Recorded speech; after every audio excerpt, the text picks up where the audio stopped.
नमस्कार. तुम्हा सर्वांचं खूप खूप स्वागत आहे माझ्या यूट्यूब चॅनलमध्ये. आज आपण एक अतिशय हृदयस्पर्शी आणि मनाला घर करून जाणारी, मनाला चटका लावणारी अशी एक गोष्ट बघणार आहोत. गोष्टीचं नाव आहे 10 रुपयांच्या टिकल्या. चला तर मग बघूया. बाहेर फेरीवाला आला होता. त्याच्याकडे अनेक प्रकारच्या वस्तू होत्या. वेगवेगळ्या टिकल्या, काचेच्या बांगड्या, रबर बँड, केसांचा पट्टा, कंगवा, काचेच्या वस्तू आणि इतर अनेक वस्तू. शेजारच्या बायका त्याच्या भोवती उभ्या होत्या.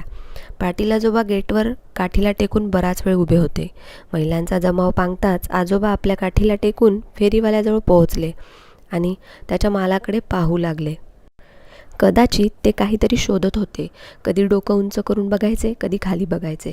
त्यांना जे हवे होते ते दिसत नव्हते.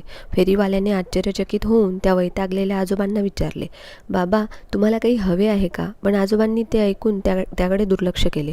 हळूच काठीला टेकून ते फेरीवाल्याला प्रदक्षिणा घालू लागले. कुठेतरी आज त्यांना जे हवे होते ते शोधत होते. फेरीवाल्याने पुन्हा विचारले, "बाबा, तुम्हाला काही हवे आहे का?" यावेळी बाबा फेरीवाल्याला म्हणाले, "हो बाळा, तुम्हाला काय हवं सांगा, मी शोधून देईन." "मला खरं तर टिकल्या हव्या होत्या." "तुम्हाला टिकल्या का पाहिजे बाबा?" बाबांनी आजीकडे बोट दाखवले आणि म्हणाले, "अरे, मला माझ्या पत्नीसाठी हव्या आहेत, समजून घे." बाबांचे उत्तर ऐकून फेरीवाला हसला. "तुम्हाला कशा टिकल्या हव्या आहेत?" "मोठ्या गोल टिकल्या हव्यात, अर्थातच लाल रंगाच्या." फेरीवाल्याने टिकल्यांचे पाकीट काढले. "हे बघा बाबा, हे." "अरे नाही नाही, हे नाही, पूर्णपणे लाल." फेरीवाल्याने ती पॅकेट ठेवली आणि दुसरे पॅकेट काढून दाखवले. "बाबा, हे." "अरे समजले नाही का तुला? मला लाल टिकल्या हव्या आहेत." फेरीवाल्याने सर्व पाकिटे काढली आणि एका बाजूला पसरवली. "तुम्हीच बघा बाबा, तुम्हाला कोणत्या टिकल्या पाहिजे." आजोबांनी थरथऱ्या हातांनी टिकलीचे पॅकेट इकडे तिकडे हलवले आणि त्यातून एक पाकिट काढले.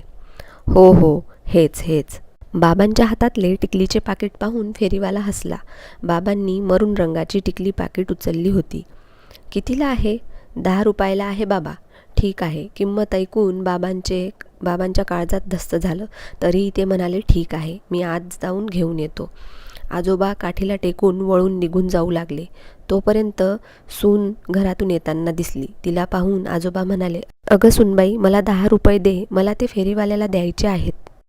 "तुम्ही आता काय घेतले?" सून जवळजवळ ओरडतच म्हणाली. "मी तुझ्या सासूसाठी टिकल्या विकत आणल्या. तिच्या टिकल्या संपल्या आहेत. तिने हे अनेकदा सांगितले आहे." आजोबा हळूच म्हणाले, "बस, तुम्हाला दुसरं काही काम नाही आहे. तुम्ही आम्हाला विनाकारण खर्च करायला लावताय. सासूबाई 70 वर्षांच्या आहेत. या अजून टिकल्या लावणार का? या वयातही तुम्हाला काय छंद आहेत काय माहिती." "हे बघ बाळा, ही छंदाची गोष्ट नाही. तुझी सासूसुद्धा विवाहित आहे, त्यामुळे तिला बिना टिकली मान्य नाही. मी फक्त 10 रुपये मागत आहे. मी आज जाऊन देईन परत."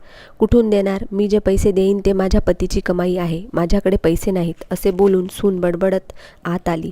खाटेवर पडून आजीने आजोबांना खुणावले. आजोबा परत गेले आणि त्या टिकल्या परत करून आले आणि काठीला टेकून आजीजवळ येऊन बसले. आजोबांनी पाहिले की आजीचे डोळे पाणावले आहेत.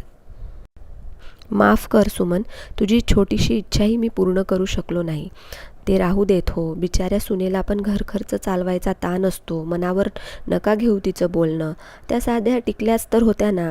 "हो हो, त्या फक्त टिकल्या होत्या, ज्या हजारो रुपयांच्या होत्या."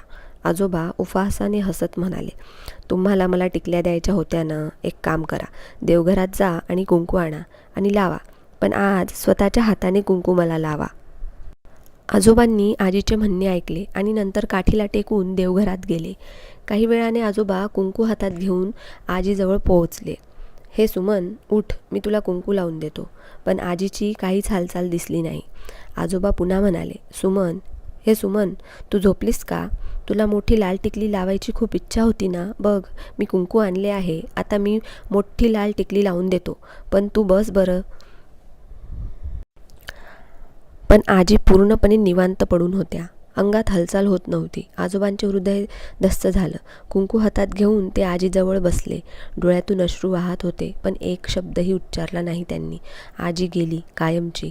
थोड्याच वेळात रडण्याचा आवाज आला. आजूबाजूचे लोक आले, मुलाला बोलावण्यात आले आणि आजी तिच्या शेवटच्या प्रवासासाठी तयार होऊ लागली. त्यांना अंघोळ घालण्यात आली, वधूसारखे तयार करण्यात आले, तिरडीवर ठेवले आणि बाहेर आणण्यात आले. आजोबांनी पाहिले की आजीच्या कपाळावर एक मोठा लाल ठिपका आहे. आजोबा उठून घरात गेले. काही वेळाने ते बाहेर आले आणि हळूच आजीच्या प्रेताजवळ गेले. त्यांनी आजीच्या कपाळावरची टिकली काढली. "बाबा, तुम्ही काय करताय? आईचं लग्न झालं होतं. टिकली का काढताय?" मुलगा म्हणाला. "बाळा, तिच्या नवऱ्याला टिकल्या विकत घेणे परवडत नव्हते, म्हणून मी ती काढत आहे."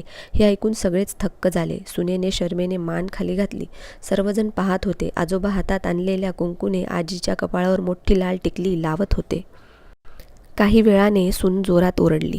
आजोबाही आजीसोबत कायमचे लांबच्या प्रवासाला निघाले होते. मित्रांनो, ही भावनिक, हृदयस्पर्शी कथा अनेक संदेश देते. आपल्या समाजात केवळ 2 ते 4% ज्येष्ठांना कुटुंबात मानाचे, आदराचे स्थान आहे.